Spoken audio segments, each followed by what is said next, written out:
minit setiap hari Rabu pukul 3 hingga 3.30 melalui rancangan yang kami bawakan sejak daripada tahun 2019 lagi, hujung tahun 2019, ini dah tahun 2022, insya-Allah kita sudah pun masuk tahun yang ketiga, iaitu rancangan Hard Chat. Kita membawakan rancangan ini, 30 minit ini adalah perbincangan mengenai topik-topik kesihatan yang mana dia sangat rapat dengan kehidupan kita. Jadi kita masih lagi berada dalam bulan Syawal. Selamat Hari Raya saya ucapkan kepada semua, belum lagi terlambat. Dan juga bulan ini seperti mana yang saya janjikan pada minggu lepas, kami akan membawakan topik perbincangan mengenai jururawat.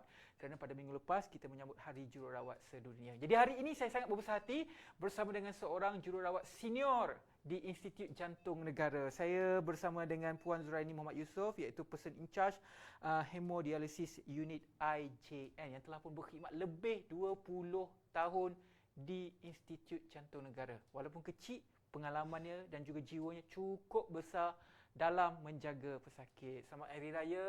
Hari Raya. Maaf Zahira batin dan juga selamat Hari Jururawat. Terima kasih. Okey, Puan Zuraini, kita mulakan perbincangan kita pada hari ini. Kalau kita melihat 20 lebih tahun. Secara tepatnya berapa puluh tahun? 20? Actually 22 tahun. 22 tahun. Campur dengan diploma nursing 25 tahun lah. 25 tahun berkecimpung dalam bidang kejururawatan. Jadi macam mana 25 tahun lepas timbul minat untuk menjadi jururawat tu?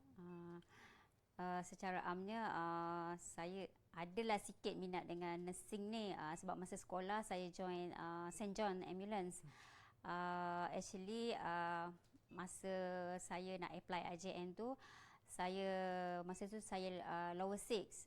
So nak ambil STPM, macam masa tu macam susahnya nak ambil STPM. So macam lepas tu jumpa dekat iklan IJN. So saya try lah apply.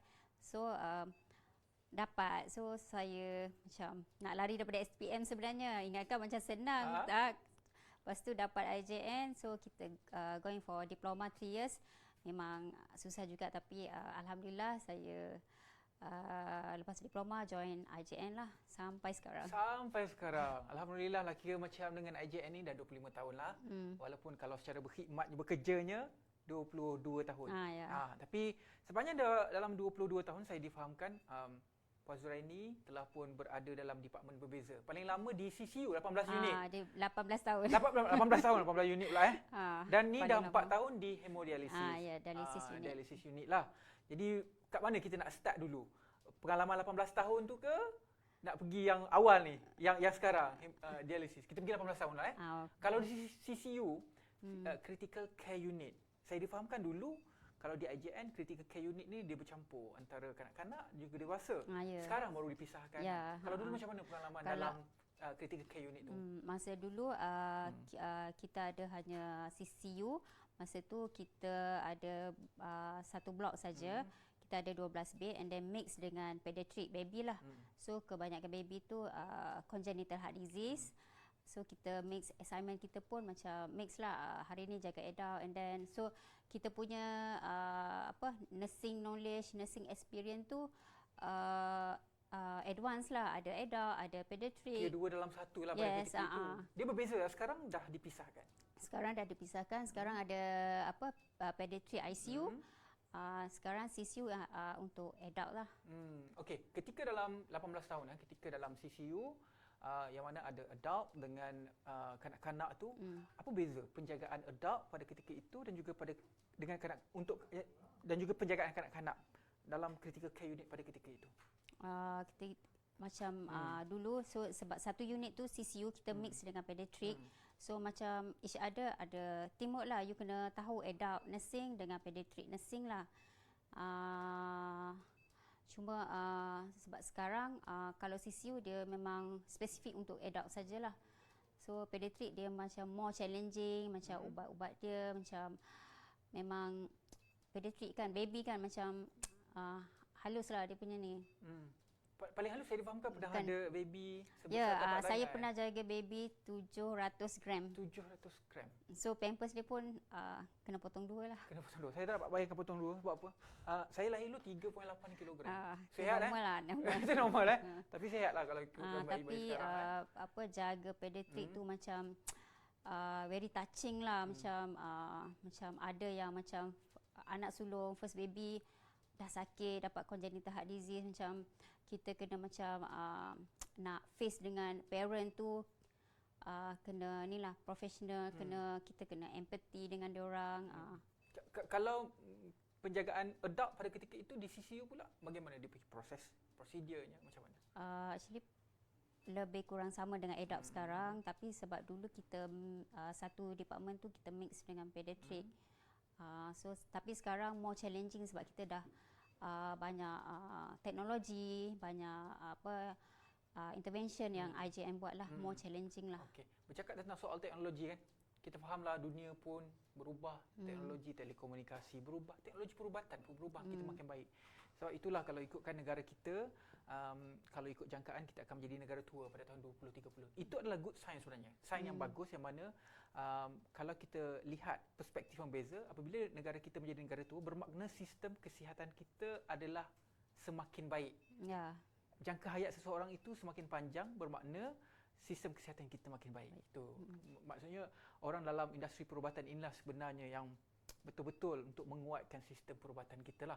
Okey, dalam bercakap tentang pergerakan teknologi, teknologi perubatan, penjagaan dan sebagainya, macam mana Puan melihat perubahan daripada 20 tahun lepas sehinggalah hari ini, dan macam mana Puan adapt dengan perubahan tersebut? Macam dulu teknologi tak banyak macam sekarang, macam intervention pun IJN dah banyak sekarang, so more challenging, and then kita pun sebagai nurses pun kita kena update lah diri kita, kena sentiasa update dengan teknologi yang IJN ada, dengan intervention yang IJN buat lah. So kena selalu update lah. Kena selalu update lah. So nurses ni kena knowledgeable lah, sebab sekarang pun patient dia tak macam dulu. Sekarang dah Google semua kan, so patient banyaklah tanya, tak macam dulu. So semua macam dulu kalau kita cakap semua dia accept je. Sekarang more challenging lah, kita kena update diri kita, kita kena knowledgeable lah. Selain daripada diploma nursing yang Puan ikuti selama 3 tahun, dalam karier Puan selama 20 tahun lebih itu, apa lagi antara course ataupun kursus-kursus yang Puan attend untuk kemaskan lagi skill sebagai seorang jururawat? Okey, lepas saya join IJN, and then lebih kurang dalam, lepas saya kerja dalam 5-6 tahun macam tu, IJN send me for advanced diploma critical care nursing, and then lepas tu saya pergi mentorship course, and then jadi mentor dekat CCU, and then lepas saya promote to be person in charge dekat dialysis unit, saya sambung lagi untuk advanced diploma post basic renal.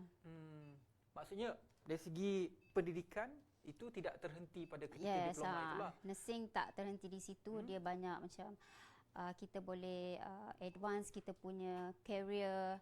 So macam nursing dia tak selamanya kita jadi nurses. So kita boleh jadi educator, kita boleh jadi lecturer. So kita kena advance, kita kena enhance kita punya knowledge lah dan skill. Okey, itu dia antara berapa orang kata panaskan badan awal-awal lagi. Okey, kalau anda ada apa-apa soalan, anda boleh letakkan saja soalan juga pendapat anda di ruangan komen di live tu. Letakkan, kami sangat memerlukan pandangan anda. Ada 2-3 orang nanti saya akan bacakan Ada Nadira, ada Intan Gani, ada Elistan, ada. Nanti saya akan bacakan pendapat anda semualah. Terima kasih banyak-banyak kerana menonton dan juga memberikan komen-komen yang sangat membina. Pada hari ini kita bercakap mengenai pengalaman menjadi seorang jururawat. Lebih daripada 20 tahun di sini Okey, sekarang di jabatan hemodialisis, iaitu dialisis lah, cuci buah pinggang kalau itu bahasa orang biasa. Jadi apa beza dia? Menjaga orang di ward dengan di hemodialisis unit. Saya faham hemodialisis unit macam one stop center, maksud orang pergi dialisis transit balik transit itu yang saya faham lah. Macam apa beza dia? Okey, beza dia untuk sekarang hemodialisis dekat IJN, so kita akan sebab ada patient yang admit dekat IJN, sebelum ni dia buat regular dialysis, means 3 kali seminggu. So once dia dah admit dekat RJN, so kat mana dia nak buat dialysis kan, takkan dia nak keluar daripada RJN. So kita ada provide hemodialysis dekat RJN. So dia boleh continue hemodialysis dekat RJN. Dia masuk ward, and then bila hari dialysis dia akan masuk dekat dialysis unit after treatment, and then dia go back to dia punya ward lah. Maksudnya tugas jururawat di dialysis unit itu apa yang di jururawat lakukan? Okey, untuk rutin kita ada untuk rutin patient datang, kita call patient untuk rutin pagi tu kita akan tengok list patient, and then kita akan prioritize the patient. So dekat RJN ni macam some patient tu dia nak buat prosedur dulu, and then after that baru buat dialysis. Some patient doktor nak dialysis prosedur dulu and then dialysis. So kita kena prioritize patient lah. Then kita call patient, nurses hantar patient dekat dialysis unit, and then kita timbang berat pesakit untuk tengok dia punya compare dengan baseline dia. Sebab daripada situ kita akan buat dialysis ikut dia punya baseline, berapa yang kita nak extract water tu. And then okay, lepas patient masuk dekat dialysis tu, kita dekat sini kita monitor patient lah. Kita monitor patient, and then kita akan follow care plan daripada doktor lah, as doktor order lah dialysis.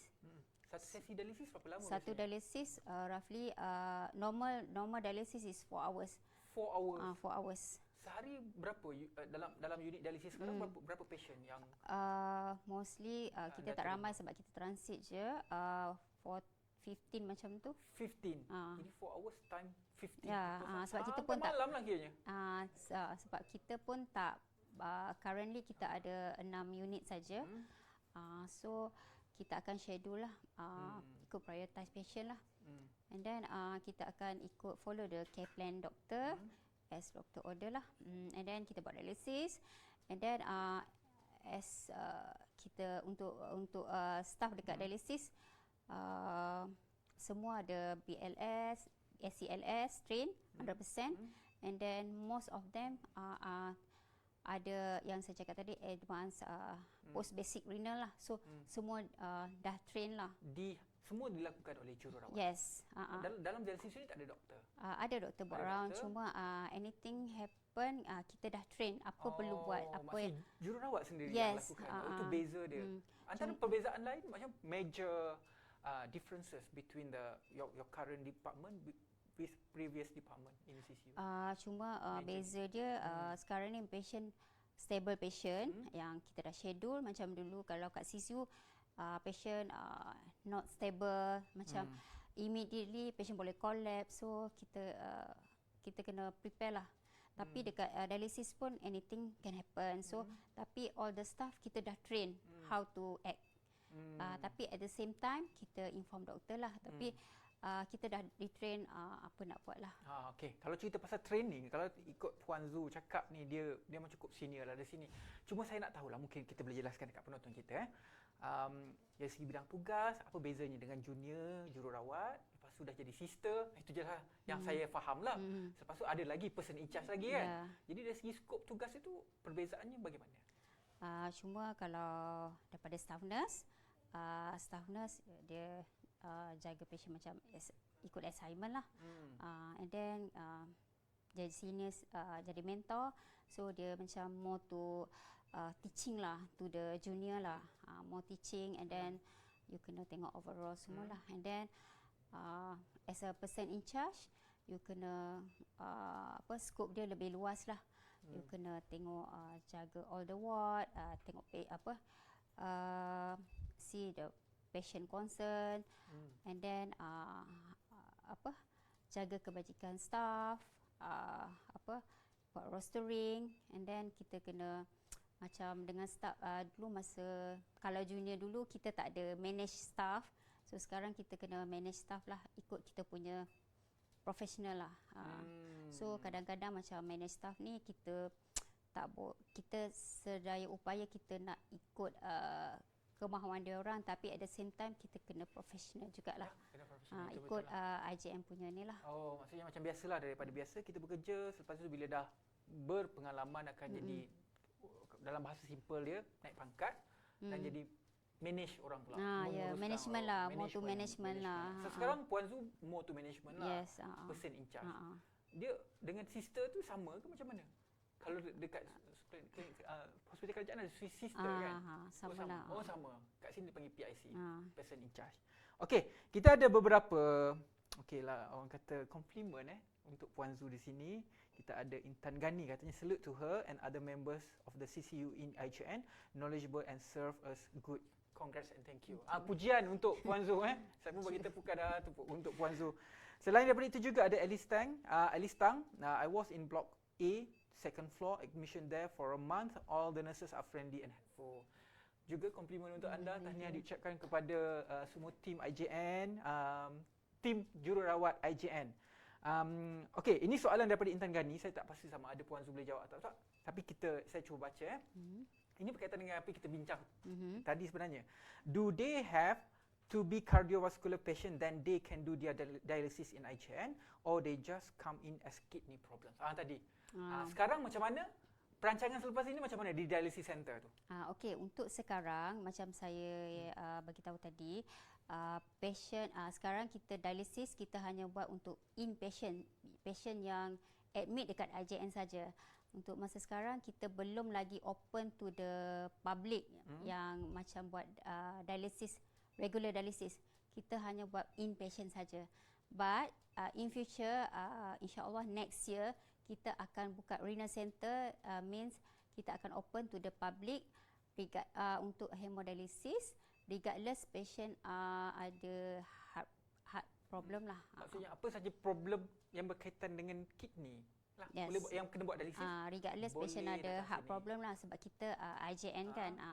Tapi untuk next year lah kita akan open. Itu perancangan di pihak IJN sendirilah untuk memperkasakan lagi. Sebab ramai dialysis. yang memang ramai yang bertanya. Renal center renal center. Renal center tu dialysis center lah. Hemodialysis. Hemodialysis center. Okey. Dekat luar pun banyak sebenarnya yang swasta. Dekat luar banyak. Cuma kalau di IJN ini orang kata dia lebih teratur juga terancang sebab dia one stop center, hospital kan. Okey, soalan seterusnya ada juga Siti Aminah, proud of you my sis. Tahniahlah orang kata inilah sebenarnya wajah-wajah yang menjaga pesakit-pesakit. Kalau tengok baby daripada 700 gram tu sampailah baby tu keluar dah membesarlah sedikit kan. Sweet moment dululah masa saya jaga pediatrik, kita dah jaga a few months lah baby tu sampai dia macam orang cakap nyawa-nyawa ikan lah. And then kita dah jaga a few months, dia dah survive. And then kita hantar balik dia dekat kampung dia lah. Saya hantar dengan tim doktor naik Mercy flight ke Kota Baru. So itu adalah experience yang bahagia lah. Dia survive lah. Umur berapa dah baby tu? Sekarang saya tak sure, tapi masa tu 6 bulan. Masa tu dia 6 bulan. Tahun 2000? Masa tu tahun lebih kurang 2001 kot. 20. Tapi kau dah besar lah, dah masuk universiti lah. Kalau dia tengok ni, inilah nurse yang jaga awak tau. Sweet moment lah, guna Mercy flight, TUDM. Okey, saya difahamkan juga, selain daripada pesakit-pesakit biasa, pernah handle pesakit VVIP kan? VVIP di sini kan? One of the sweet moment mungkin nak share sedikit ataupun macam mana? Sweet moment macam jaga VIP Royal ni macam dia tak macam kalau orang cakap VIP mesti fasi kan.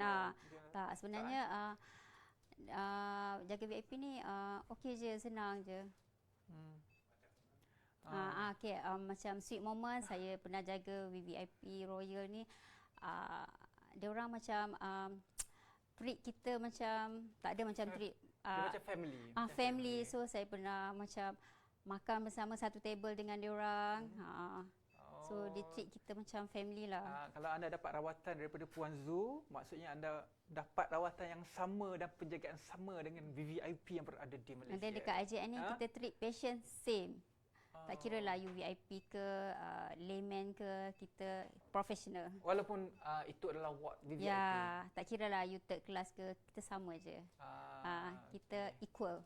Equal Okey Kak Zu, Puan Zu dah kita bercakap dah macam kakak. Tak apalah Kak Zu. Saya panggil bahasakan Kak Zu Tak lah. apa. Kak Zu, sepanjang 22 tahun menjadi seorang jururawat ni lah. Pada pandangan Kak Zu lah. Ya, selain daripada kelayakan akademik yang ada sekarang, apa lagi kriteria yang betul-betul Kak Zu kalau nak ambil seorang jururawat menjadi pekerja bawah Kak Zu, itulah dia kriteria yang Kak Zu nak. First thing dia kena nurses ni dia kena dia kena knowledgeable sebab sekarang ni zaman Google people dah enhance kan, banyak bertanya, so kena knowledgeable, kena penyabar, penyayang, kena skillful dan kena competent lah. Itulah maksudnya dalam interview Kak Zu terlibat dalam interview juga Ada ingat kalau nak jadi agent ini orang yang anda kena hadapi waktu interview. Tapi itu dia antara knowledge apa kriteria yang anda perlu dapat, perlu ada untuk jadi seorang jururawat. Selain daripada itu juga mungkin nak boleh Kak Zu ceritakan sedikit rutin sebagai seorang jururawat daripada pagi sampailah malam. Hidup maksudnya rutin kehidupan dia macam selain daripada berada di hospital. Apa yang Kak Zu lakukan di luar sebenarnya? di luar. Di rumah macam mana kehidupan dengan family? Nak share sikit. Macam biasa.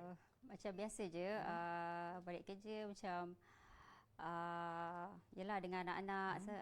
So malam macam malam baru kita jumpa semua. So macam so malam kita jumpa semua, makan sama, cerita chit-chat semua apa yang apa berlaku pada hari tu.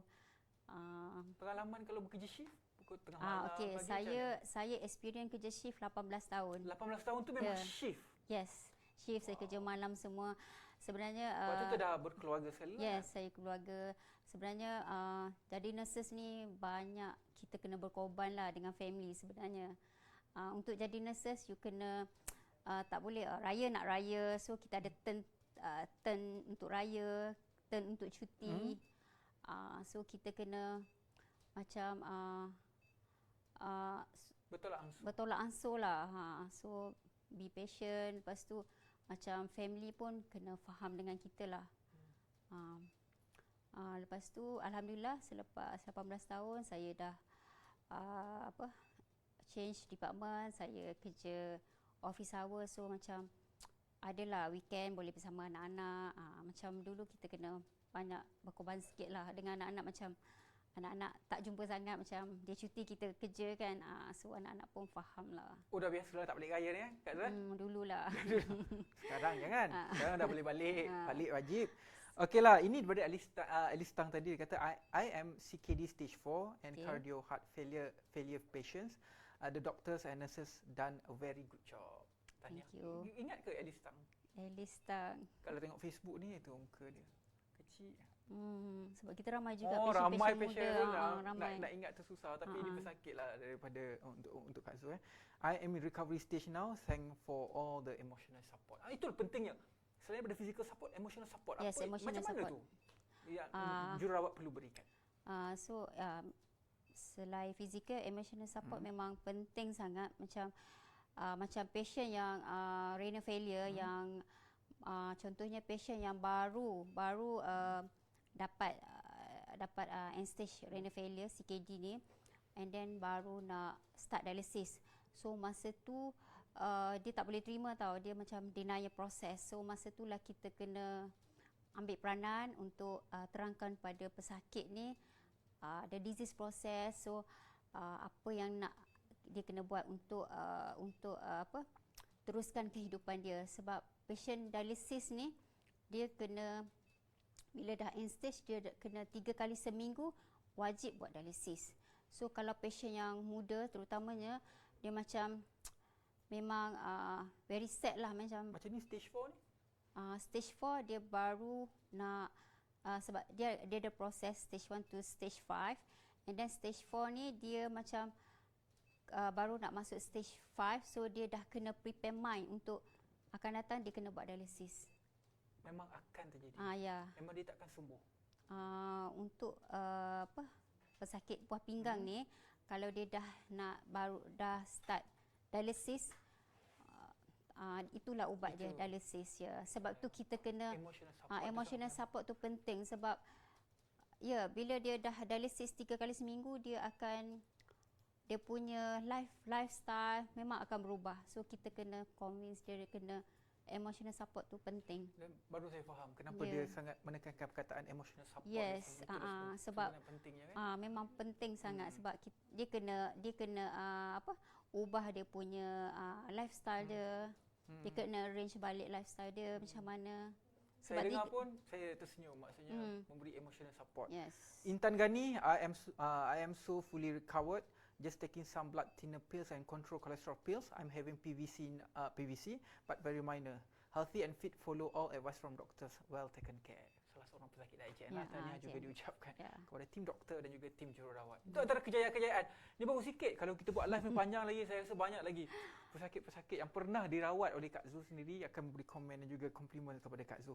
Kak Zul, mungkin ada sedikit kata-kata akhir ataupun apa saja yang Kak Zul dah prepare tak, belum saya nak tanya ke nak sebut dekat live ni kan, boleh Kak Zul, silakan. Okey, untuk macam saya mention tadi, tahun depan next year kita akan open renal center, and then macam yang ada yang bertanya tadi, kita so next year baru kita open untuk outpatient. So untuk pesakit baru dialisis boleh call IJN center untuk booking slot. Sebab kalau saya tak silap, setiap tahun untuk dialisis, new dialysis patient yang require dialysis adalah 7,000 kalau tak silap. 7,000 di IJN saja. Bukan di IJN, di Malaysia. So dia akan cari renal center lah. Dan so, tahun depan so, di IJN akan next year IJN akan buka new renal center. So kepada pesakit yang sedang mencari dialysis center boleh call IJN untuk booking slot. Ya, nanti kami akan berikan maklumat kepada anda semua. Dan mungkin sedikit kata-kata akhir daripada Kak Zul, nak bagi ucapan Hari Raya, ucapan selamat Hari Jururawat walaupun kita dah seminggu lepas. Tapi tak mengapa, masih lagi dalam bulan jururawat dah hari ini. Okey, saya ingin mengucapkan selamat Hari Raya dan selamat Hari Jururawat kepada semua jururawat di Malaysia dan kawan-kawan. Dan nurses adalah jantung kepada sesebuah hospital tu. Tak ada nurses tak hidup lah hospital ni kan. Mereka lah sebenarnya yang menjaga dan juga mengawal. Saya bangga jadi jururawat. Alhamdulillah, kami juga bangga ada jururawat yang pernah menjaga saya awal kecil, disambut oleh jururawat. Staff nurse datang ke rumah cek perut mak pun jururawat. Sampailah kita sakit sekarang pun jururawat lah yang menjaga. Terima kasih banyak-banyak. Dan juga terima kasih kepada staf Kak Zul. Berapa orang staf Kak Zul sekarang? Bawah Kak Zul. Sekarang saya ada 10. Sebut nama sikit Kak Zul. Bagi ucapan Hari Raya ke apa ke? Sebut. Silakan. Kepada staf saya model HDU Renal. Nak sebut semua ke? Tak apalah. Sebutlah sikit-sikit yang Kak Zul ingat. Okey, Nur Aina, Nur Hashimah, Nur Atika, Aryani, and Rohaizan, Nadira, Hafiz, siapa lagi saya tak buat. Minta maaf kalau saya tak apalah. Dan selamat Hari Raya kepada semua kawan-kawan dan semua staf di IJN. Ya, selamat Hari Raya juga kami ucapkan kepada semua. Jadi terima kasih kepada anda semua yang menonton. InsyaAllah minggu depan kami akan bawakan lagi jururawat lain untuk berkongsi pengalaman. Mungkin di departmen berbeza pula. Kali ini kita dengar macam mana menjaga pesakit di CU, di ICU, jaga pasien adult, jaga pasien kanak-kanak, sampailah orang yang membuat dialisis dan sebagainya. Minggu depan kita akan cari lagi jururawat dan berkongsi kisah bagaimanakah skop kerja jururawat ni sebenarnya yang perlu kita faham dan kenapa. Macam Kak Zul cakap tadi, jururawat ini sebenarnya adalah jantung kepada sesebuah hospital. Jadi saya Ridwan, dengan itu saya undur diri dahulu untuk hari ini. Kita jumpa minggu depan. Terima kasih banyak-banyak Kak Zul. Dan juga Alhamdulillah, terima kasih yang memberi komen dan juga yang terus menyokong IJN Heart Chat FB Live ini. Assalamualaikum warahmatullahi wabarakatuh. Jumpa lagi minggu depan.